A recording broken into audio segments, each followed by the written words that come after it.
পৃথিবীর মানুষেরা দুইটা খুব চূড়ান্ত পর্যায়ের গুনাহ আছে। গুনাহ, যেই দুইটা গুনাহ আপনি ভাবছেন যে আমি গুনাহ করছি কিন্তু একসময় তওবা করে নিব, কিন্তু এই ধোকায় পড়ে নানাবিধ অন্যায় অবিচার গুনাহের মধ্যে আপনি লিপ্ত রয়েছেন। আপনি কি জানেন? আপনি কি চিন্তা করছেন? পৃথিবীতে দুইটা গুনাহ, যুবক খুব সাবধান, এই দুইটা গুনাহ আছে। এই দুইটা গুনাহ যদি আপনি করবেন, করার পরে আল্লাহর কাছে তওবা করবেন, তওবা করার সময় পাবেন কিনা গ্যারান্টি নেই। আরেকটা কথা হচ্ছে, তওবা করবেন, করার পরেও দুইটা গুনাহ আছে, এর ক্ষতি আপনাকে চিরজীবন ভোগ করতে হবে। নম্বর এক, আপনি নিষাদা দ্রব্য পান করছেন, বিড়ি খাচ্ছেন, তামাক খাচ্ছেন, জর্দা খাচ্ছেন, ধূমপান করছেন, আপনি গাঁজা সেবন করছেন, বিভিন্ন নিষাদা দ্রব্য পান করছেন। এই যে আপনি গুনাহ থেকে আপনি তওবা করলেন, আল্লাহ বলছেন ইন্নামাল খামরু ওয়াল মাইসির ওয়াল আজলাম ওয়াল আনসাব রিজসুম মিন আমালিশ শাইতান। এই যে ইন্নামাল খামরু ওয়াল মাইসির, মদ পান করা, জুয়া খেলা, এই যে এগুলো আপনার জন্য ক্ষতিকর, যে আপনি হয়তো তওবা করলে আল্লাহ মাফ করে দিবে, কিন্তু আপনি ধূমপান করার কারণে যে ক্ষতি আপনার হয়েছে, আজকের বিজ্ঞান বলছে যারা ধূমপান করবে অচিরে তাদের ক্যান্সারের রোগ, ঝুঁকিপূর্ণ রোগ হবে। যারা খামর মদ পান করবে এদের এমন সমস্যাজনিত রোগ হবে যে রোগের প্রতিষেধক পৃথিবীতে মানুষ এখন আবিষ্কার করতে পারে নাই।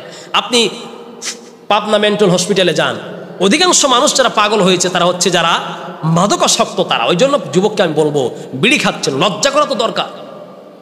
আপনি, আল্লাহ বলছেন ওয়ালা তুলকু বিআইদিকুম ইলা তাহলুকা, হে পৃথিবীর মানুষেরা, তুমি তোমার নিজের জীবনকে, তুমি তোমার নিজের হাতকে ক্ষতির মধ্যে ফেলে দিও না। আপনি ধূমপান করছেন, বিড়ি খাচ্ছেন, আপনি জানেন ক্ষতি আপনার কত হচ্ছে। এই শরীর তো আল্লাহ আপনাকে দিয়েছে ইবাদত করার জন্য, এই রক্ত আপনাকে দিয়েছেন আল্লাহ পাক তার স্মরণ করার জন্য। আপনি খমর মদ পান করছেন, বিড়ি খাচ্ছেন, গাঁজা খাচ্ছেন, আপনার শরীরকে নষ্ট করে দিচ্ছেন। এই যে নষ্ট আপনি করলেন, আপনার এমন অসুখ হয়ে যাবে, বাবা মায়ের যত সম্পদ আপনি বিক্রি করে শেষ করতে পারবেন না, তাও ভালো হতে পারবেন না।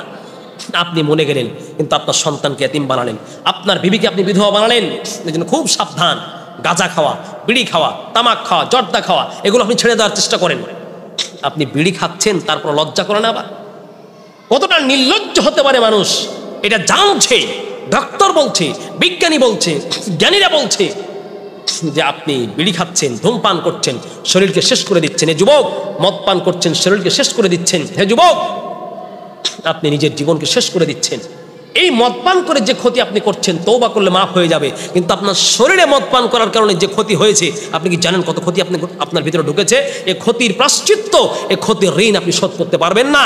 একটা সময় আসবে সব সম্পদ বিক্রি করে দিলেও কিন্তু আপনি বিড়ি খাওয়ার যে আপনার অসুখ হয়েছে, গাঁজা খাওয়ার যে অসুখ হয়েছে, মদ পান করার যে আপনার কারণে শরীরে যে অসুখ হয়েছে, এটা আপনি ভালো করতে পারবেন না। এই জন্য আপনাকে বলছি, আপনাকে আল্লাহ আদেশ করেছেন বিড়ি খাওয়ার জন্য নয়। এত সুন্দর মুখ দিয়েছেন, মায়ের সঙ্গে যখন আপনার পেটের মধ্যে ছিলেন, মায়ের মাসিক ঋতুস্রাবকে আল্লাহ বন্ধ করে আপনার খাবারের ইন্তজাম আল্লাহ করেছেন নাড়ি দিয়া।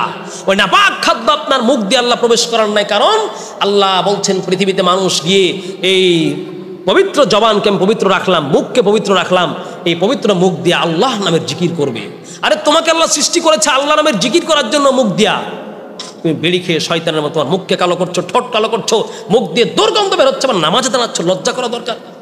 আল্লাহর হাবিব বলছেন মান আকালা মিন হাদিস শাজারাতিল মুনতিনাতি ফালা ইয়াকরাবান্না মুসাল্লানা, কেউ যদি দুর্গন্ধযুক্ত কোনো খাবার খায় তাহলে সে যেন আমার মসজিদে না আসে। তো নেন, আপনি বিড়ি খাচ্ছেন কোন লজ্জায়? বিড়ি খেয়ে তো গন্ধ ছড়াচ্ছেন কেন? আল্লাহর হাবিব বলছেন শোনো, কেউ যদি মান আকালাল বাসালা ওয়া সুমা, কেউ যদি পেঁয়াজ খায়, রসুন খায়, তাহলে সে যেন মসজিদে না আসে। কেন? মিম্মা ইয়াতাজ্জান নাস, যেই জিনিস তারা মানুষে কষ্ট পায় ওই জিনিস তারা ফেরেশতা কষ্ট পায়। পেঁয়াজ তা হালাল জিনিস, এটা খেয়ে আপনি মসজিদে আল্লাহ আপনাকে আসতে রাসূলুল্লাহ নিষেধ করছেন কেন? ওই মুখে দুর্গন্ধ নিয়ে আসছেন, আল্লাহর ফেরেশতা কষ্ট হচ্ছে, মসজিদে মুসল্লি কষ্ট পাচ্ছে। অতএব আপনি ধূমপানযুক্ত নিষেধাদ্রব্যযুক্ত আপনি ছেড়ে দিন, নামাজ হাজার পড়ে কাজ হবে না, মুখকে পবিত্র করুন। আবার কত বেয়াদব রয়েছে জানেন কি বলে? যে বিড়ি খাওয়ার অনেক মাসআলা আছে, এটা সব হুজুর জানে না। কত বড় চিন্তা করুন, কত বড় বেয়াদব। হে যুবক, গাঁজা খেয়ে সম্পদ নষ্ট করো না, নিষেধাদ্রব্য খেয়ে, তারি খেয়ে, মদ খেয়ে তুমি জীবনকে শেষ করে দিও না। তোমাকে আমি শোনাচ্ছি, রাসূলুল্লাহর বাণী শোনো, জীবন শেষ করে দিও না। আল্লাহ হয়তো তোমার পাপ ক্ষমা করে দিবেন, কিন্তু এই গাঁজা খাওয়ার কারণে, ধূমপানের কারণে, মদ পান করার কারণে তোমার দেহে যে ক্ষতি হয়েছে, এ ক্ষতি কোনো দিন তুমি সংশোধন করতে পারবে না, কোনো দিন ভালো করতে পারবে না। এর কারণে তুমি স্ট্রোক করবে, ক্যান্সার হবে, মৃত্যুবরণ করবে। নম্বর 2, জুলুম একটি গুনাহ। জুলুম, এই জুলুম এমন একটি গুনাহ, একজনের প্রতি আপনি জুলুম করলেন, এত ভয়াবহ গুনাহ যে ইত্তাকি দাওয়াতাল মাজলুম, জুলুম করলেন।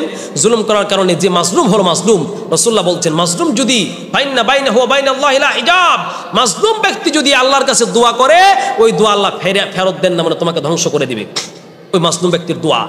তুমি তো ব্যক্তিকে মাজলুম করলে, জুলুম করলে ক্ষমতার বাহাদুরি পেয়ে। যারা 15 বছর ক্ষমতার বাহাদুরি করেছে দেখেন না, এই যে মানুষের অভিশাপ আর বদদোয়ার কারণে আজকে সব মানুষের এই অভিশাপে সব বাড়ি ঘর সব ছেড়ে গিয়ে আজ কোথায় পড়ে আছে। অতএব মানুষকে বলবো, ভাইকে বলবো, যুবককে বলবো, যুবতীকে বলবো, কেউ কারো প্রতি জুলুম করবেন না। জুলুমের গুনাহ এত মারাত্মক, জুলুমের গুনাহ আপনি করছেন, তওবা করলে হয়তো আপনার ক্ষমা হয়ে যেতে পারে, কিন্তু এই যে জুলুমের কারণে আপনি মানুষের মনে কষ্ট দিয়েছেন, ওই ব্যক্তি ক্ষমা না করলে আপনার ক্ষমা হওয়া সম্ভব নয়, ক্ষমা হওয়া সম্ভব নয়। অতএব এই 2টি পাপ কি? 1 নম্বর ধূমপান জনিত এই স্বাস্থ্য নষ্টকর এই খারাপ জঘন্য কাজ করবেন না। আল্লাহ হয়তো মাফ করবে, কিন্তু আপনার দেহে যে ক্ষতি আপনি করেছেন এটা আপনি পোষাতে পারবেন না। সিগারেট ছেড়ে দাও, হারাম দ্রব্য খাবার, ক্ষতিকর পণ্য দ্রব্য খাওয়া ছেড়ে দাও, ফেনসিডিল গাঁজা খাওয়া ছেড়ে দাও, আর মানুষের প্রতি জুলুম করা ছেড়ে দাও। আল্লাহ আমাদের বুঝার তৌফিক দেন।